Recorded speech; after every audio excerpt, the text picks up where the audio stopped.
है। हम इनके चुनाव में भी गए थे सोनीपत।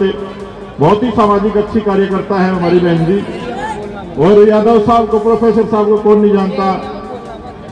तो ये मिला जुला सा SC ST OBC सारे बैठे हैं और दिल्ली में बड़ा खेल कर सकते हैं अगर चाहे तो। मेरी भाई से पत्रकार महोदय भाई हमारे बैठे हैं, ये बहुत बड़े पत्रकार हैं। बहुजन मूवमेंट के जो पत्रकार, अभी उन्होंने उनका कंक्लेव भी करा प्रोफेसर रतनलाल जी के घर पे। दो बड़े पत्रकारों को जानता हूं मैं, एक तो ये है और एक शंभू है, जिन्होंने इस मूवमेंट को विदेशों तक पहुंचा है। और दूसरा सबसे बड़ा योगदान हमारे जो भाई ये बैठे हैं यहाँ पर, जो पहुंचाते हैं हमारी बात को जन जन तक, इनका बहुत बड़ा योगदान है। तो आप लोगों ने जो कार्यक्रम किया है, ये एक ही विधानसभा कार्यक्रम है। और ऐसे कार्यकर्ता जो हमेशा एक मील का पत्थर बने रहते हैं, जिन्होंने कार्यक्रम किया, उनका सबसे ज्यादा धन्यवाद करता हूं कि इतने लोगों को एकत्रित किया। और ये जो मूवमेंट है, ये सेल्फ रिस्पेक्ट की मूवमेंट है। मान्यवर साहब कांशीराम, मैं कहता हूं बाबा साहब अम्बेडकर का अगर कोई रियल में कोई बेटा है तो मान्यवर साहब कांशीराम है। और तो राशन कार्ड वाले हैं, नाम लिखवा रखा है, रॉयल्टी खा रहे वो लोग, उन्होंने काम नहीं किया। जो महाराष्ट्र के लोग आकर के नॉर्थ इंडिया में चंदा लेके जाते हैं, इन्होंने काम कुछ नहीं किया। असली काम बाबा साहब अम्बेडकर का बेटा कांशीराम था, जिन्होंने जन जन तक मान्यवर कांशीराम जी का पैगाम पहुंचाया। और यूपी के लोगों की बात हो रही थी, हमारी बहन गायिका बैठी है, गजब के लोग हैं। ऐसे लोग शायद ही धरती पे कहीं मिलेंगे जैसे उत्तर प्रदेश के लोग हैं। थोड़ी कड़वी बात भी कहूंगा, आप लोग एक ऐसी नाव में भी बैठे हो जो मुझे लगता है काफी पुरानी हो चुकी है। नई बना लो दिल्ली में और उस नाव के सारे सरकार बनाएंगे, चूड़े तुम्हारे इकट्ठे हुए। और आपके साथ आज तो देखो, चमारों के लीडर भी आपके साथ है, चूड़ा के लीडर भी साथ में, भाई यादव भी आगे और सैनी भी आगे। कौन रह गया बताओ, कोई बचा है क्या? तो बड़ा खेल हो सकता है दिल्ली में, जब एक 2% का आदमी झूठ बोल बोल करके दिल्ली में राज कर सकता है। और ज्यादा लंबा नहीं चलता झूठ। तथागत बुद्ध को दबाने का कितना प्रयास किया गया, 5000 साल से दबा रहे हैं लोग हमें। लेकिन आज इनकी छाती पे आप लोगों ने एक ऐसा झंडा गाड़ दिया है, ये पंचशील का झंडा, ये लोग कॉपी भी करने लगे हैं। और मैं धन्यवाद करूंगा जैन साहब का, जो महावीर के अनुयायी हैं। ये जो ब्राह्मणिकल व्यवस्था के लोग हैं, जो मनवादी व्यवस्था के लोग हैं, वो महावीर को भी नहीं मानते, क्योंकि महावीर भी बुद्धिस्ट थे, उन्होंने भी मानवता का संदेश दिया हमेशा, वो उसको भी नहीं मानते। सिर्फ आड़ लेते हैं सनातन धर्म की, वैदिक धर्म की, ताकि इनका जो ब्राह्मण धर्म है वो बचा रहे, ये लोग एक्सपोज ना हो। लेकिन आज पूरी दुनिया में, पूरे देश में ऐसी ऐसी घटनाएं सुनने को मिलती हैं कि यहाँ ये हो गया, यहाँ वो हो गया।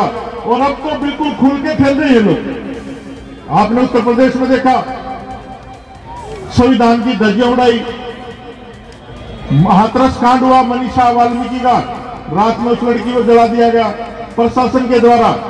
और नया नया किस्सा भी, बाप बेटे को मार दिया, बाप के बेटे के जनाजे में बाप को नहीं जान दिया, और बाप का जनाजा देखने के लिए बेटा ही नहीं बचा। हमें दिक्कत ये नहीं है कि गुंडों को खत्म करो, लेकिन कानूनी व्यवस्था से खत्म करो। ये जो दूसरा गुंडा राज बराबर में खड़ा कर रहे हो, ये ज्यादा लंबा नहीं चलेगा भाई, और ये चलना भी नहीं चाहिए। आप लोग समझो कि यहाँ खेल क्या चल रहा है, ये बहुत बड़ा खेल चल रहा है। ये जो लोग बिना सोचे समझे किसी के भी घर पे बुलडोजर चला देते हैं, किराए के गुंडों से इनकाउंटर करवा देते हैं, और क्या क्या नहीं हो रहा है इस देश में। अगर इसको बचाना है, इस मिट्टी को बचाना है, तो एक ही रास्ता है, वो तथागत बुद्ध का रास्ता है, बाबा साहब अम्बेडकर का रास्ता है, मान्यवर साहब कांशीराम का रास्ता है। और एक और बात मैं आप लोगों से कहना चाहता हूं, आप लोग जागरूक लोगों जो यहाँ पर आए हैं, नहीं तो लोग बाबा साहब के कार्यक्रम में बड़ा कम आते हैं। और वो लोग कम आते हैं जिनको बाबा साहब की वजह से अच्छी व्यवस्था मिली, जिनके घरों में AC गाड़ियां और अच्छे अच्छे इनको पोशाक मिली पहनने के लिए, अच्छे अच्छे पदार्थ मिले खाने के लिए। लेकिन मैं यहाँ कह सकता हूं, ज्यादातर वो लोग बैठे हैं जो अभाव में हैं, और अभाव वाले लोग ही कुछ ले सकते हैं, जो पहले ही मर्सिडीज में घूम रहे हैं। मैं एक बात कहता हूं नेताओं के लिए, आज यहाँ पर वो सारे नेता बैठे हैं जो मर्सिडीज के कुत्ते नहीं है, कातिया कुत्ते नहीं है, अगर समाज में बात आती तो भोगते भी और काटना भी जानते हैं। वैसे लोग नहीं है जो लोग विधानसभा में बैठे, जो लोग संसद में बैठे। तो आज आपको समझने की जरूरत है कि आवश्यकता किस चीज की है। आप धार्मिक रूप से कितना भी इकट्ठा हो जाओ, इनके फर्क नहीं पड़ने वाला। जो लोग हुक्मरान बैठे हैं दिल्ली की कुर्सियों पे, आप सामाजिक रूप से कितना भी इकट्ठा हो जाओ, इनको फर्क नहीं पड़ने वाला। ये मान्यवर साहब काशीराम कहते थे, मैं नहीं कह रहा। जिस दिन आप लोग राजनीतिक रूप से किसी ईमानदार आदमी के साथ खड़े हो जाओगे और इनकी कुर्सी लाने लायक हो जाओगे, तो दिल्ली की कुर्सी आपका कब्जा होगा। और उसी की जरूरत है आज जन जन तक बाबा साहब अम्बेडकर का जो मिशन है, मूवमेंट है, वो पहुंचा हुआ है। और वो लोग भी जिनके अंदर जरा सी भी खुददारी है, आपके सामने बैठे हैं। गौतम साहब बैठे आपके सामने, इन्होंने 22 प्रतिज्ञाएं पढ़ी थी। लाला जी ने क्या किया आप लोग देख सकते हो। लेकिन ये घबराए नहीं, पूरे देश में जा रहे हैं मूवमेंट को लेकर के। पूरा देश जागा हुआ आज ना मूवमेंट, हर घर तक। आप देखो इस साल बाबा साहब अम्बेडकर की जयंती दलित और पिछड़ों ने कम मनाई है, ब्राह्मणों ने, बनियों ने, ठाकुरों ने ज्यादा मनाई है। ज्यादा मनाई है। क्यों मनाई है? क्योंकि वो लोग भाव लेते कि आने वाला समय कैसा होगा। उनको डर लगने लग गया है। अरे जिस व्यक्ति के फोटो से दुश्मन डरता हो, जिसके स्टैचू आज भी तोड़े जाते हो, और उसके जो बच्चे हैं वो कैसे गुलाम बन के बैठे हैं, शर्म आनी चाहिए हमें इन लोगों पे। ये जो नई नई कंपनियां रोज खुल रही है राजनीति में, चाहे वो कांग्रेस हो, भाजपा हो, आम आदमी पार्टी हो, जितनी भी है प्राइवेट लिमिटेड कंपनियां खुली हुई है, हमारे लोग सिर्फ नौकरी कर सकते हैं। इनकी औकात नहीं है राजनीति करने की। हम लोग जीते जागते उदाहरण आपके सामने। अरे 10 महीने से जेल में पड़ा एक मंत्री, पीडब्ल्यूडी मिनिस्टर स्टेंडर जैन, उसे नहीं हटाया गया। मनीष सिसोदिया भी काफी समय रहा, उसको बाद में हटाया गया। और हमारे लोगों में तुरंत कार्रवाई होती है, तुरंत। अभी कुछ बोला 1 घंटे बाद कार्रवाई, चाहे मुस्लिम हो या दलित हो या ओबीसी हो या पिछड़ा हो। तो आप लोगों को समझनी पड़ेगी ये चीजें। ये चीजें मैं इसलिए बता रहा हूं क्योंकि लोग सामाजिक कार्यक्रम में ये बात बताने से थोड़ा कहते हैं कि भाई नहीं, लोगों में क्या इंप्रेशन जाएगा। हम लोग जो भी बने हैं, जब मैं मंत्री बना दिल्ली में तो मेरे बाप खुश नहीं थे, पिताजी खुश नहीं थे। मैंने उनसे पूछा कि आपको खुश होना चाहिए बाबूजी। मान्यवर साहब काशीराम के साथ रहे, मेरे फादर साहब आर्मी में नौकरी करते थे। तो मेरे फादर ने कहा कि भाई खुश होने की कौन सी बात है, मगर जी लोग दिल्ली में नौकरी ढूंढने आते हैं, आपका बेटा विधायक बन गया, मंत्री बन गया। तो मेरे फादर ने कहा कि आपको गलतफहमी है वकील साहब, क्योंकि मैं वकील था।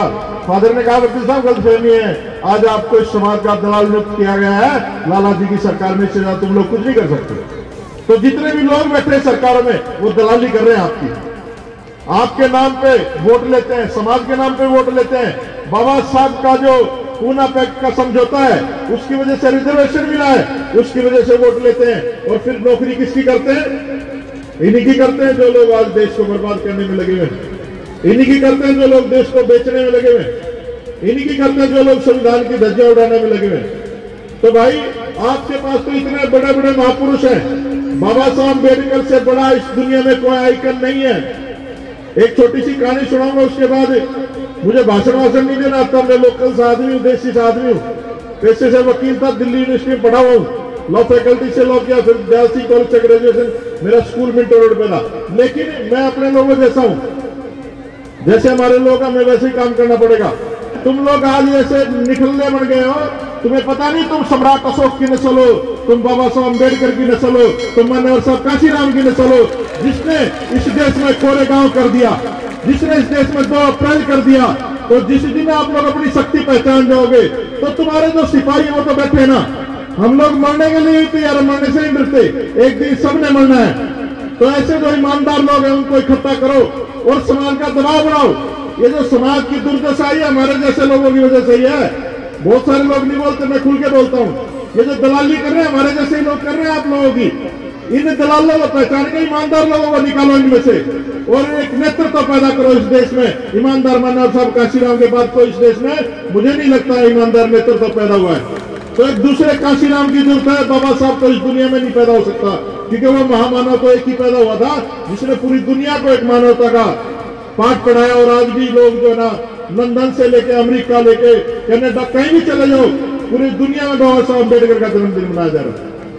और मैं ये यकीन के साथ कहता हूं, ज्यादा टाइम नहीं, 10 साल बाद इस पूरी दुनिया में मान्यवर साहब काशीराम का जन्मदिन मनाया जाएगा।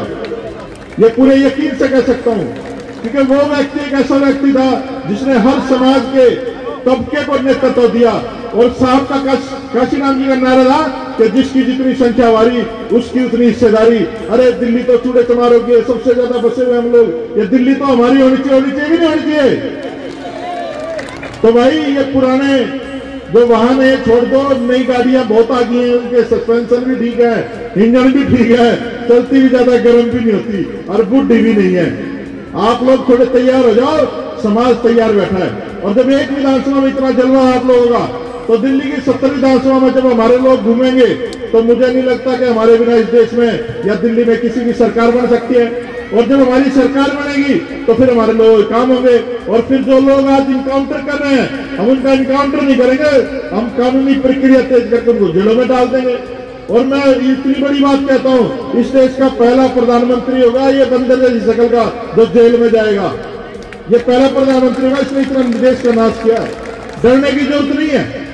और ये जो लोग ईमानदारी का ढोंग करते हैं, ये लोग ईमानदार कभी नहीं हो सकते।